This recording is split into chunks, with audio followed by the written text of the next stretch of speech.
কলামণি পুরস্কার। আমাদের প্রথম প্রাপক যিনি, তিনি আজ উপস্থিত হতে পারেননি, কিন্তু একটি ভিডিও বাইট আমাদের কাছে রয়েছে, আর সেটা আমরা বরং দেখিনি। যোগেন চৌধুরী ভারতীয় শিল্প জগতের এক অনন্য নাম।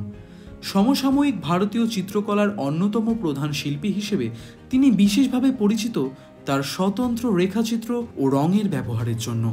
আমরা ওনাকে কলামণি পুরস্কারে সম্মানিত করতে পেরে গর্বিত ও আপ্লুত।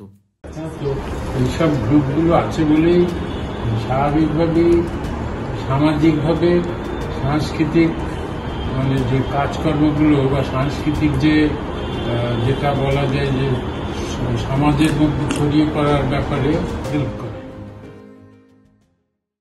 কলামণি পুরস্কার 2025 সর্বভারতীয় সঙ্গীত ও সংস্কৃতি পরিষদের পক্ষ থেকে দ্বিতীয় প্রাপক আমাদের অত্যন্ত প্রিয় মানুষ শ্রীমতী ইন্দ্রাণী সেন।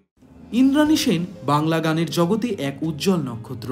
শাস্ত্রীয় সঙ্গীত থেকে আধুনিক বাংলা গান, রবীন্দ্রসঙ্গীত থেকে নজরুল গীতি, সব ক্ষেত্রেই তিনি সমান দক্ষ ও জনপ্রিয়। আমাদের এই বিশেষ আয়োজনে আমরা তাকে শ্রদ্ধা জানাই এবং করতালির মাধ্যমে অভিবাদন জানাই। হাততালি হোক। এত বছর ধরে দিদি আমাদের সঙ্গীত জগৎকে মাতিয়ে রেখেছেন এবং এত এত ভালো গান আমরা উপহার পেয়েছি দিদির কাছ থেকে।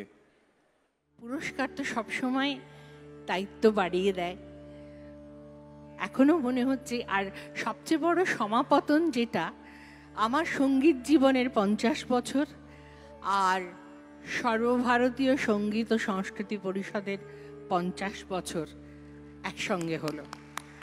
পরবর্তী প্রাপক আমাদের অত্যন্ত প্রিয় দাদা পণ্ডিত শ্রী বিক্রম ঘোষ। এবার জোরে হাততালি হোক দাদার জন্য।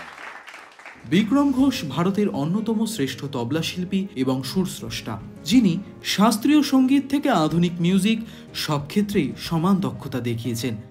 আজকের এই বিশেষ মুহূর্তে আমরা তাকে করতালির মাধ্যমে মঞ্চে স্বাগত জানাই। পণ্ডিত শ্রী বিক্রম ঘোষ।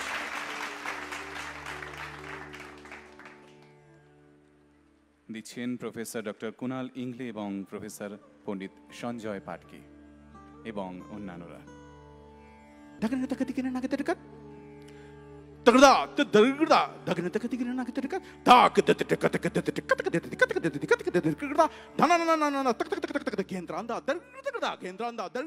কেন্দ্রান্দা